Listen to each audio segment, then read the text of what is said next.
Bills head coach Sean McDermott. Joining us now, Sean, Mike, and Chris. How's your health? How's the family? How was your offseason? A lot of questions. We're doing well. I appreciate you asking. We're doing well. Hope you guys are. We've had a great summer. Now it's time to get buckled down and play some football and coach some football. Any traveling to speak of? What was the highlight of your offseason that wasn't football related? You know what? A lot of kids' activities. That's the stage we're in. A lot of kids' sports, being around, the Buffalo community and really some trips, but most of the trips were sports-related as well. So busy times in the McDermott household, and summer is ending up. I know the kids aren't happy about that, having to go back to school, but it's somewhat of a welcomed addition here with how busy our summer was. We can certainly relate. I'm happy to tell you anything you need to know about Southern Ontario within 200 kilometers from La Crosse. I can also go along on that subject. It's a few years dated now, but we've spent a lot of time doing the same. So we feel you, man. This is like a little bit of a break for them, but not for you, right? Like my kids are done with sports now for like 2-3 weeks before school, but this is now like you're probably in the office all the time. Yeah, that's how it goes, right? So dad gets like to run around to sports and, like you said, see different areas of our greater Western New York area and then the country, and then they drop me off back home, and it's like, hey, take a couple days off and then head to camp. So somewhere in there, I don't know if fair is the word, but it certainly is. It's fun. You guys know it, but at times it does get a little tiring. So it's somewhat as good to have some structure back in my life and be back at the job here. Yeah, get back to work so you can rest, right? Is that the idea? Not to say that's what you're doing here on this job, but we've all been there. I need a vacation from the vacation kind of deal. I love coming back to work. Right. Actually. So, Sean, I know Brandon Beane already addressed this morning, but from your perspective, how much of an organizational exhale is there that the James Cook thing is behind you?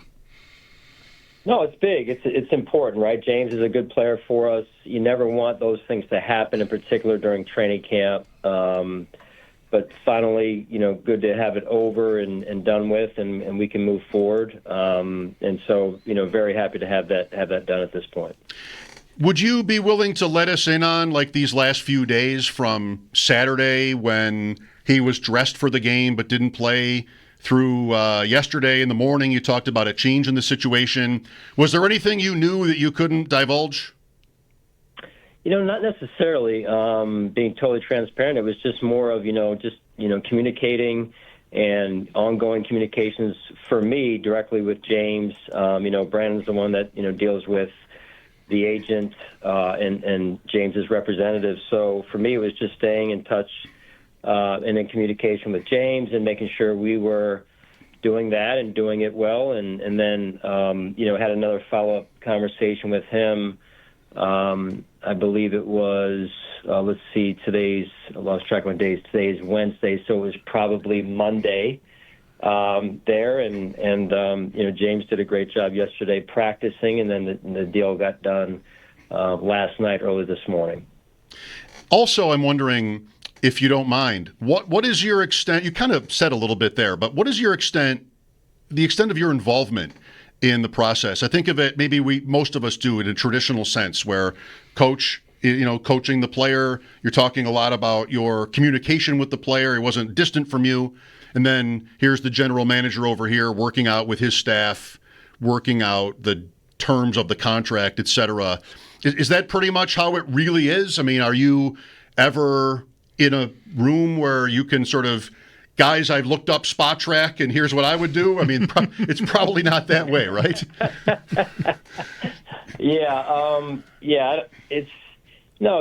I think, it does blend at times, but, there's times when Brendan will come in and say, hey, what do you think? Every situation is a little bit different. But I think my job in trying to, support the situation and make sure that communication is flowing, as I mentioned, from me to the player and from the player to me. And I just try and be I don't know, a go-between or intermediary just to help wherever I can help. So sometimes that's a little, sometimes that's a lot. And it just depends on the situation, I would say. Sean, while we're on news of the day, obviously the James Cook contract extension was the biggest news of the day. And before we get into some more like season outlook things and personnel that are new and that you're counting on, etc., I want to ask you about Dion Dawkins. That was maybe the most notable development from yesterday's practice, and we never got any kind of an update today other than he wasn't around. So just curious if you can fill the fans in on what's going on with your left tackle. Yeah, sure. He's got a back he's dealing with, an aggravated back. So it kind of flared up yesterday. We backed him off from practice, and today it was still kind of angry. So we're hoping that gets calmed down in the next 24 to 48 hours, and that he can, go to Chicago with us and practice against them, and then we'll take it one day at a time from there. I mean, you have had it really, really good up front, with not only, the quality of your offensive line, but the durability, the consistency. I'm sure that in recent years is not lost on you.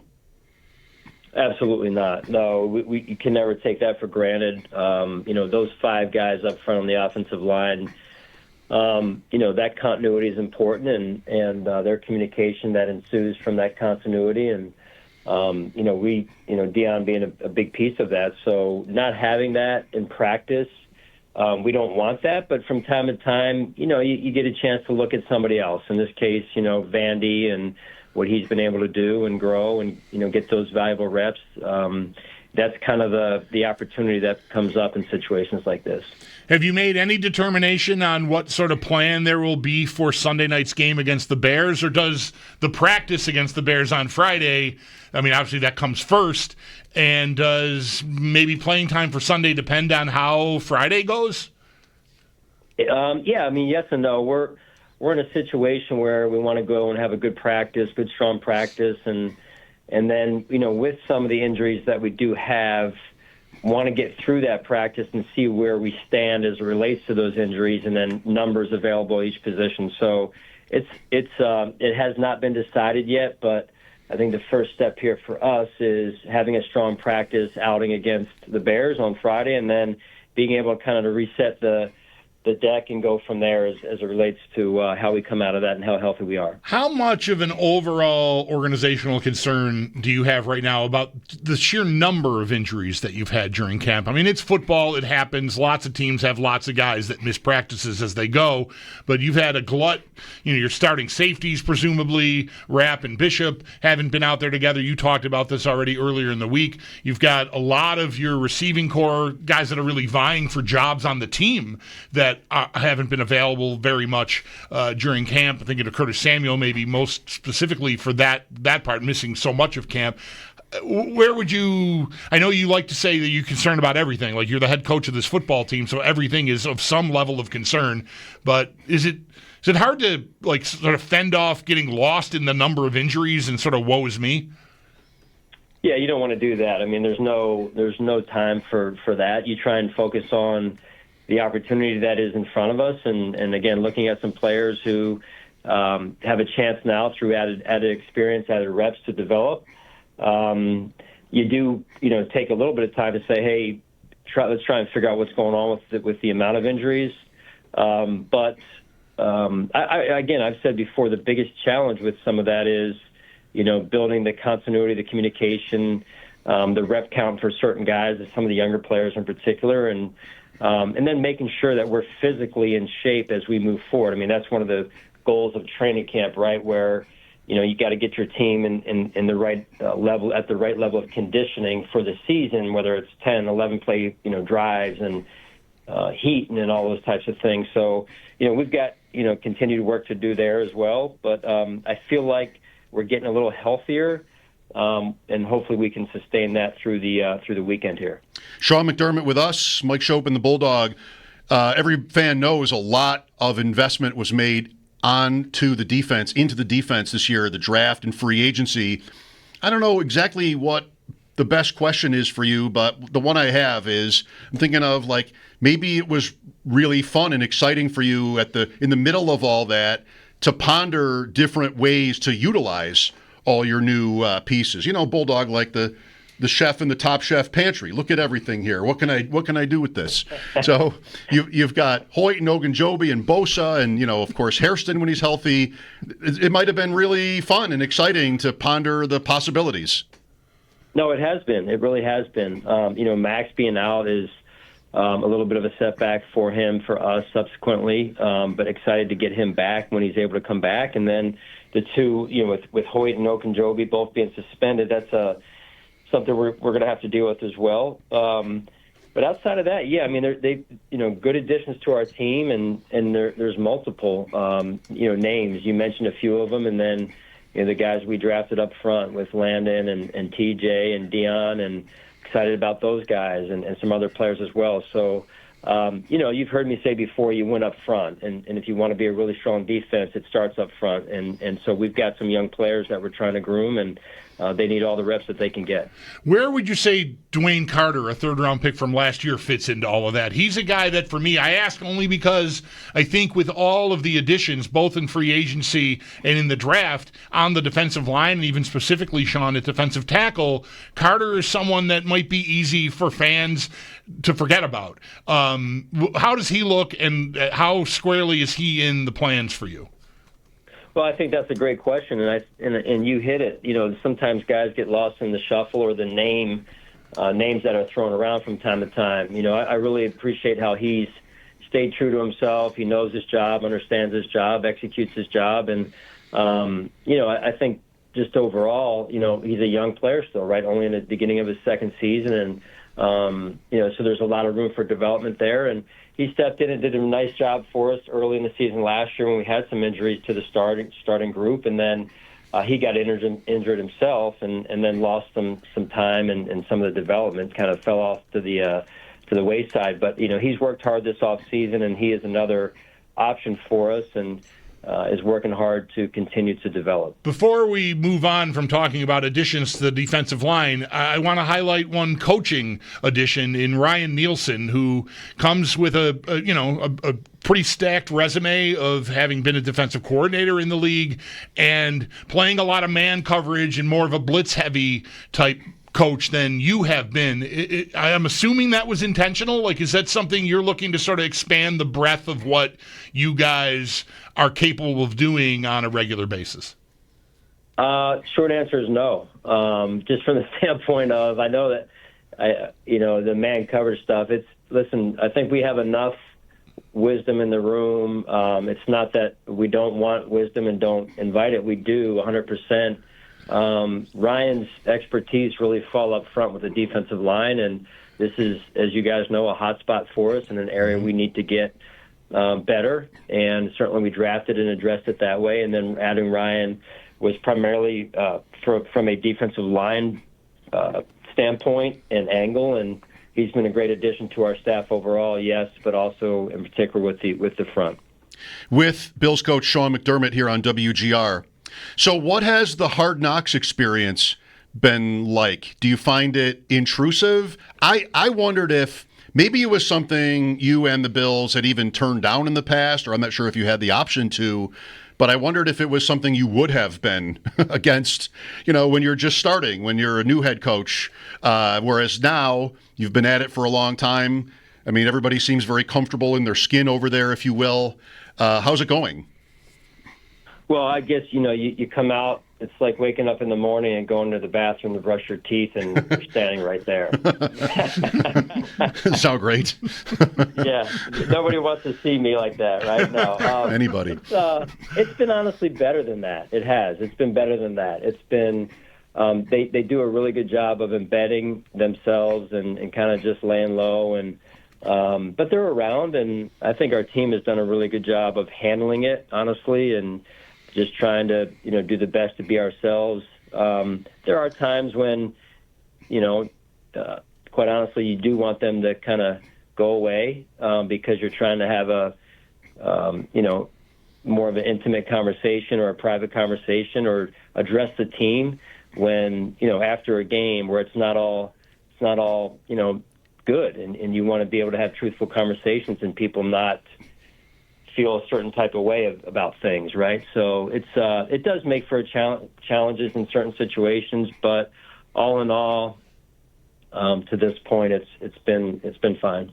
Are you allowed some privacy? Do you have like some number even of times where you can throw a challenge flag, if you will, Sean, on Hard Knocks?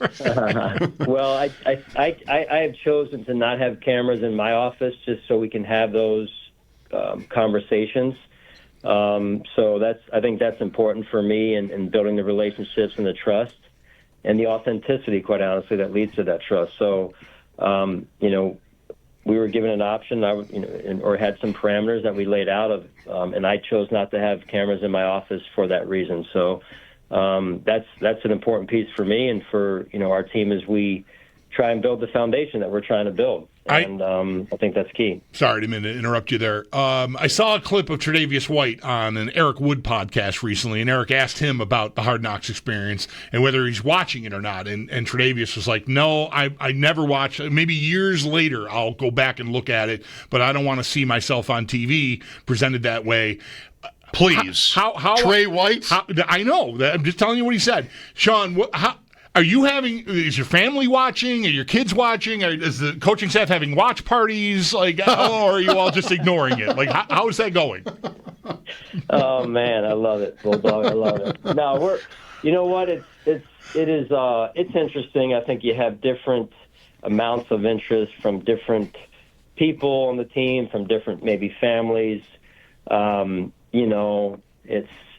It's probably what you'd expect. We're all human, right? You get the people who really love and kind of are drawn to the microphones and the cameras, and not just players, but families, and families of staff, families of and so it runs the gamut probably. And then you get guys and people overall and families who are like, you know what? It really doesn't matter. It's just kind of life, business as usual. So. You kind of just, that's how life is, and you understand different people and what gets them excited, I guess, in this case. So, yeah, I think, the cool part about all this at the end, I hope one day, is that, people can really see what we're like, behind the curtain, behind the walls, and I think get a better understanding for how we operate, who we are, and what we value, right? And I think that's my goal. That's my ask is that we're portrayed in an accurate way, so our fans, number one, can really see what goes on and how authentic it is Monday through Saturday, and then they see us obviously on Sunday. Very good. Sounds to me like that's been successful so far. Just a couple of minutes here left with Sean McDermott. Sean, I thinking about the stadium and the last year of the stadium and how big a talking point and a theme that will be this year. I live on Grand Island. We work in Amherst. Not often do I drive down, but last night I went to Hamburg after work, and I'm at 219, and I'm so used to – I always look. My first game was in 1979. Remember my first year driving a car, 89 in a blizzard, driving to the stadium to get tickets for a road game.